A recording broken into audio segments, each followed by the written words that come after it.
जिस हिस्सा की तलावत की गई है वो मत्ती की इंजील उसके चौथे बाब की पहली 11 आयत पर मबनी है, जिनमें खुदावंद यसु मसीह की आजमाइश के वाक़े को बयान किया गया है। आज हम उसकी रोशनी में ये सीखेंगे कि बतौर ईमानदार हम कैसे आजमाइशों पर गलबा हासिल कर सकते हैं, कैसे आजमाइशों पर फतह हासिल कर सकते हैं, क्योंकि इंसान का एक बड़ा मसला आजमाइश है। और आजमाइश को अगर हम अपनी जिंदगी में काबू कर लेंगे तो फिर हम अपनी रोजमर्रा जिंदगी में बहुत से गुनाह आलूदा कामों को भी काबू कर सकते हैं। आजमाइश या टेम्पटेशन से मुराद है ऐसी ख्वाहिश जो हमें गलत काम के लिए उकसाए, जो हमें गैर दानिशमंदाना काम के लिए उकसाए। खुदावंद यसु मसीह की तरफ हमें हर वक्त हर पल तकते रहना चाहिए, फिर हम आजमाइश पर काबू हासिल कर सकते हैं। क्यों हमें अपनी सारी तवज्जो उसकी जात की तरफ रखने की जरूरत है? तो खुदा के कलाम में उसका बारहा जवाब दिया गया है, लेकिन अब्रानियों के खत उसके दूसरे बाब की 18वीं आयत में यह लिखा है, जिस सूरत उसने खुद ही आजमाइश की हालत में दुख उठाया तो वो उनकी भी मदद कर सकता है जिनकी आजमाइश होती है। खुदावंद यसु मसीह बतौर इंसान हर एक बात में हमारी तरह आजमाया गया तो भी बेगुनाह रहा, लेकिन इंसान होते हुए वो इस बात को जानता है कि हमारी कमजोरियां क्या है, आजमाइश में हमारी हालत क्या होती है, इसलिए वो ये कुव्वत और इख्तियार रखता है कि वो हमारी मदद कर सके। पहला ग्रंथियों उसका 10वां बाब उसकी 13वीं आयत में लिखा है, तुम किसी ऐसी आजमाइश में नहीं पड़े जो तुम्हारी बर्दाश्त से बाहर हो, और खुदा सच्चा है, वो तुमको तुम्हारी ताकत से ज्यादा आजमाइश में ना पड़ने देगा, बल्कि आजमाइश के साथ निकलने का राह भी पैदा करेगा ताकि तुम बर्दाश्त कर सको। बतौर ईमानदार हमें मुस्तकिल तौर पर खुदा की मौजूदगी का यकीन, एतकाद और भरोसा होना चाहिए, जैसा कि खुदावंद यसु मसीह को खुदा की मौजूदगी का एतकाद, भरोसा और ईमान था। हम इन आयत में 3 चीजों को सीखेंगे: तैयारी, आजमाइश और फतह याबी।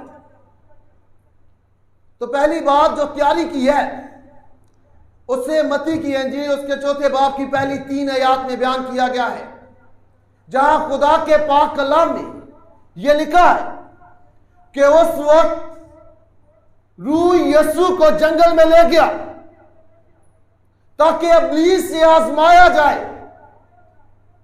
40 दिन और 40 रात फाका करके आखिर को उसे भूख लगी, और आजमाने वाले ने आकर कहा, अगर हम यहां तक रुके तो हम इसके पस मंजर को जान सकते हैं कि इसका क्या पस मंजर है।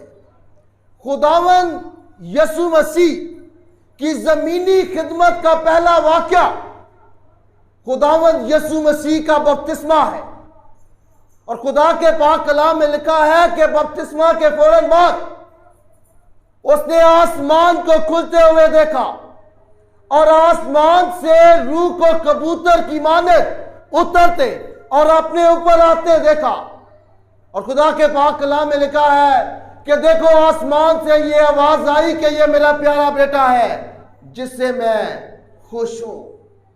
यह खुदावंद यीशु मसीह की सरबुलंदी थी, यह उसकी सरफराजी थी, यह उसका मसा किया जाना था।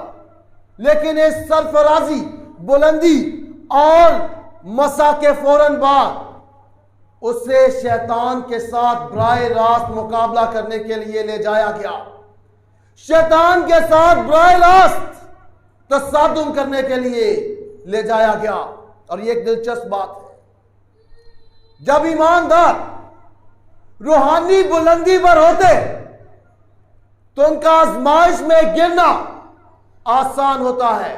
इसलिए पहला कुरिन्थियों का खत उसके 10वें बाब की 12वीं आयत में लिखा है कि अगर कोई अपने आप को कायम समझता तो खबरदार रहे, कहीं गिर ना पड़े।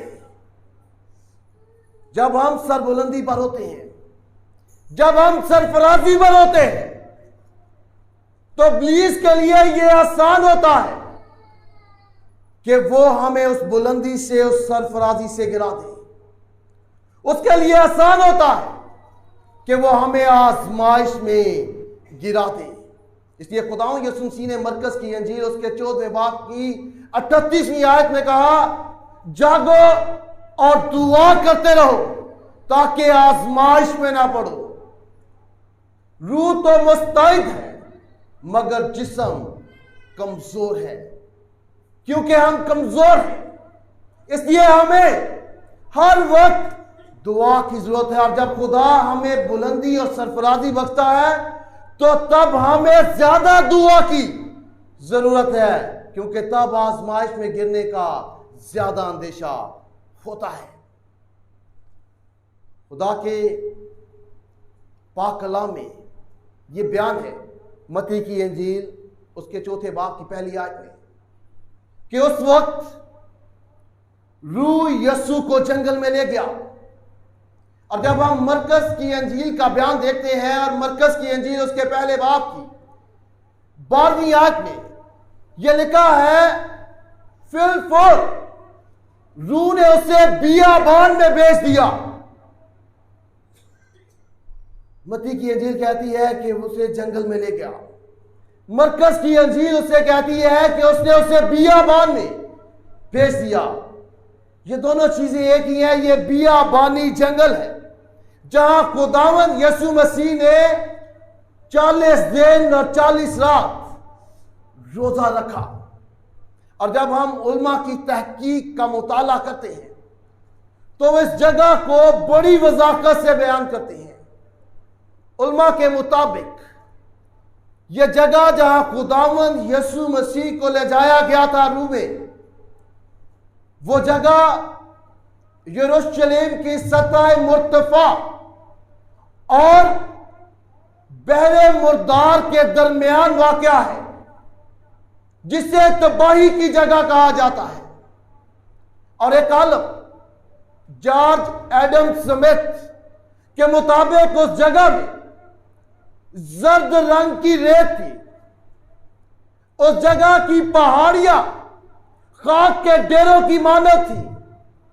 वहां रास्तों पर चूने के पत्थर थे और वहां की ज्यादा जमीन खोखली लगती थी और वो रास्ता बहरे मुर्दार तक जाता है।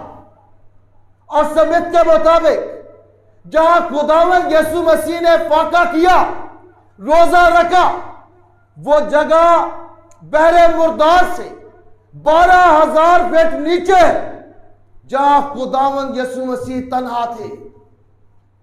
उस वीरान जगह में, बियाबानी जंगल में, तबाही की जगह में खुदावंद यीशु मसीह तन्हा मौजूद थे। ये जगह तन्हाई में खुदावंद यीशु मसीह की तैयारी का वक्त था। वो दुआ रोजे में खुदा के साथ आने वाली खिदमत के लिए तैयार होता है। वो आने वाले इब्लीस के साथ मुकाबले के लिए तैयार होता है। वो इब्लीस की पैदा करदा आजमाइश पर फतह याब होने के लिए तैयार होता है। और खुदा के लोग इसी तरह से अपने आप को तैयार करते हैं। मूसा ने अपने आप को तैयार करने के लिए तन्हाई में खुदा के साथ वक्त गुजारा। एलिया ने तैयारी के लिए खुदा के साथ तन्हाई में वक्त गुजारा। पौलुस रसूल जब उसे तब्दील किया गया खुदा ने, तो उसने खुदा के पाक कलाम के मुताबिक 3 साल अपने आप को बियाबान में रखा, जहां उसने अपने आप को उस बड़ी खिदमत के लिए तैयार किया जो खुदा ने उससे लेनी थी। और खुदावंद यीशु मसीह जो है अपने आप को खिदमत के लिए, अबलीस का मुकाबला करने के लिए तैयार करते हैं। और तैयारी बहुत जरूरी है अबलीस और शैतान का मुकाबला करने के लिए। बहुत दफा हम ईमानदार होते हुए भी आजमाइश में गिर जाते हैं, नाकाम हो जाते हैं। और उसकी बुनियादी वजह यह है कि हमारी जिंदगी में बाकायदगी के साथ खुदा के साथ रफाकत नहीं होती। हमारी जिंदगी बाकायदगी के साथ दुआया जिंदगी नहीं होती है। हम खुदा के साथ बाकायदगी के साथ वक्त नहीं गुजारते हैं। इसलिए हम जब अबलीस का हमला होता है तो फिर उसका शिकार बन जाते हैं, क्योंकि हम अपने आप को खुदा की रफाकत में तैयार नहीं करते हैं। और खुदावंद यीशु मसीह ने 40 दिन और 40 रात खुदा की रफाकत में गुजारे और अपने आप को रूहानी तौर पर मजबूत किया। और 40 दिन के बाद खुदा के पाक कलाम में लिखा है कि उसे भूख लगी। 40 दिन और रात तक उसे भूख नहीं लगी, क्योंकि मेरा यह ईमान है कि खुदा ने उसे मौजूदा तौर पर, मुफक्किर फितरत तौर पर कुव्वत बख्शी थी कि वो इंसान होते हुए भूख को बर्दाश्त कर सके। और 40 दिन के बाद वो भूख को महसूस करता है और शैतान उसे आजमाने के लिए आता है। एक बात हमारे लिए सीखने की यह है कि अबलीस ने खुदावंद यीशु मसीह की सलाहियत के मुताबिक उसकी आजमाइश की, उसकी ताकत और इख्तियार के मुताबिक उसकी आजमाइश की। और आज भी अबलीस ईमानदारों की सलाहियत, उनके तोड़े और उनके गिफ्ट के मुताबिक उनकी आजमाइश करता है।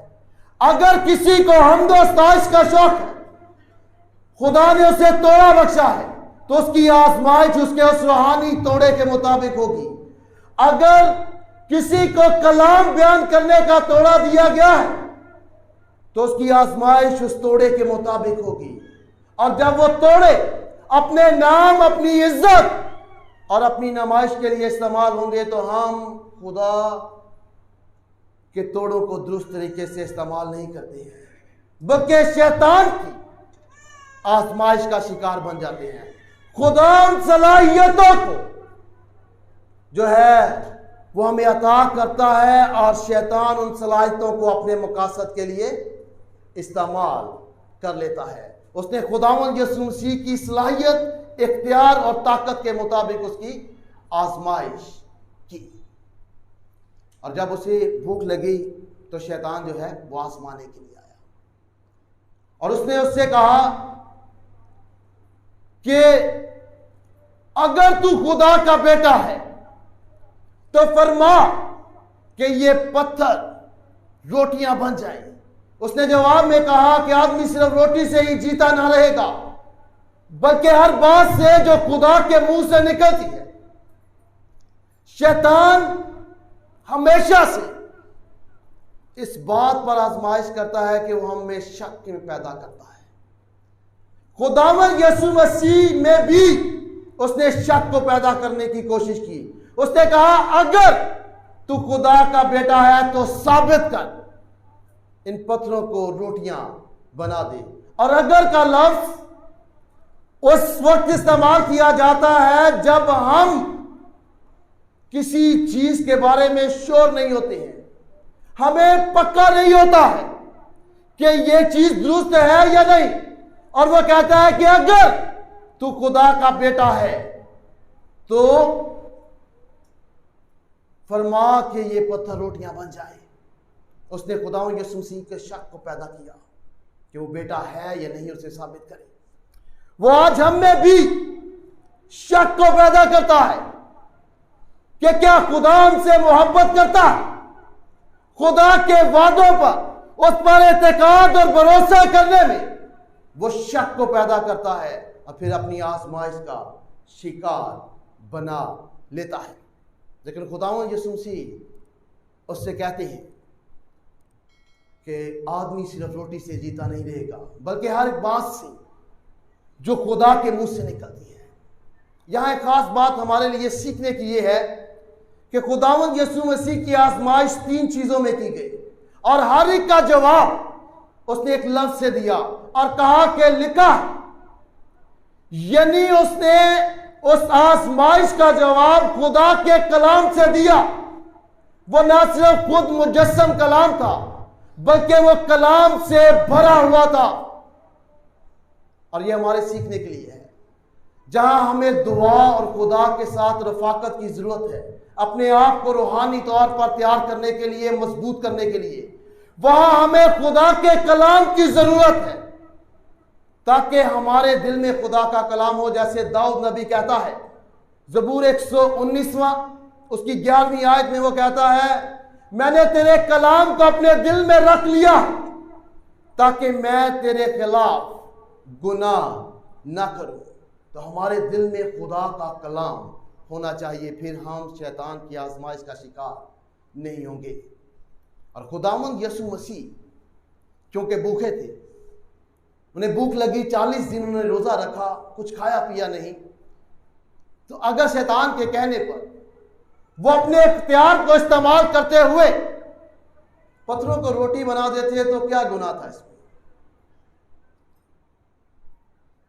वो भूखे थे, उनकी जरूरत थी, खुदा ने उन्हें इख्तियार बख्शा था, और अगर वो इख्तियार का इस्तेमाल करते हुए उन पत्थरों को रोटियां बनाकर खा लेते तो इसमें क्या गुनाह था?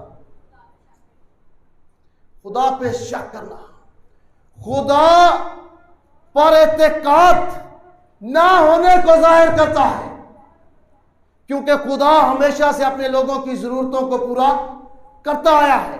खुदा ने कौम बनी इस्राइल को बियाबान में उनकी जिस्मानी खुराक को पूरा करने के लिए आसमानी मन बख्शा था, और खुदा मुहैया करेगा। ये खुदा पर बेतकादी को जाहिर करता अगर वो ऐसा करता, और फिर अपने इख्तियार को, अपनी जात को मुतमिन करने के लिए वो अपने इख्तियार का इस्तेमाल करता, तो ये खुद गर्जी का गुनाह था।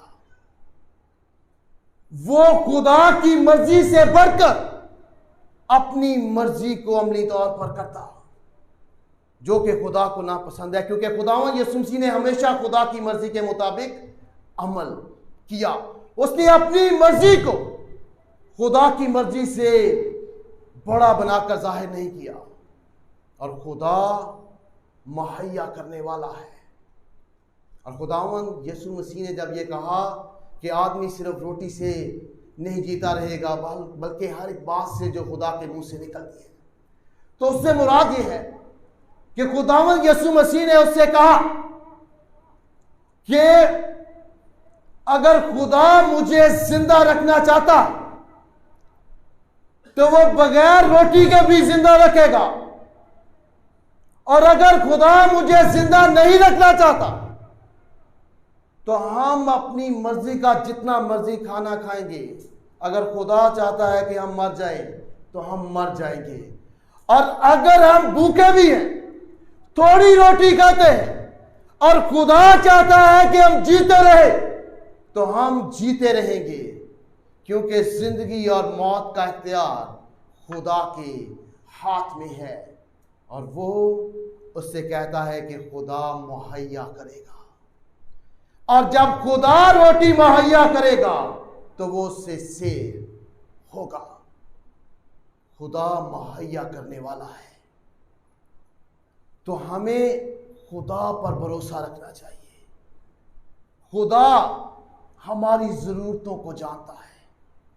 हमें अपने खुद गर्जी के लालच में या अपने जिस्म की ख्वाहिश और ज़रूरत को पूरा करने के लिए खुदा के हुक्म और मर्जी के खिलाफ कुछ नहीं करना चाहिए। अगर आज के ज़माना में खुदा हमसे कहे कि आपने मुश्किल तरीन वक्त में से गुजरना है, और दूसरी तरफ शैतान हमसे कहे कि ये मुश्किल वक्त है, एक आसान तरीका है, रास्ता थोड़ा गलत है, लेकिन तुम्हारी जरूरत जल्दी पूरी हो जाएगी, तुम जल्दी बढ़ोतरी और तरक्की हासिल करोगे, तो बतौर ईमानदार हमें ऐसे ख्याल की जो है वो मुखालफत करनी चाहिए। क्योंकि हमारा इत्तेकाद, ईमान और भरोसा कि खुदा हमारे मांगने से पहले जानता है कि हम किन चीजों के मोहताज हैं। बढ़ोतरी, तरक्की, सरफराजी, अशिया की फराहमी हमें सिर्फ खुदा से मांगनी चाहिए, और अपने जिस्म और दिल की ख्वाहिशात को पूरा करने के लिए किसी भी तौर से खुद गर्जी का मुजाहरा नहीं करना चाहिए। क्योंकि खुदावंद हमारा यहोवा यरी है, मुहैया करने वाला है। वो वक्त पर हमारी हर ज़रूरत को पूरा करेगा और हमें हर तरह की सरफराजी, बढ़ोतरी और तरक्की अता करेगा। जो बाकी हिस्सा है उसे हम अगले इतवार में सीखेंगे। खुदावंद इस पाक कलाम के वसीला से हम सबको बड़ी बरकत दे।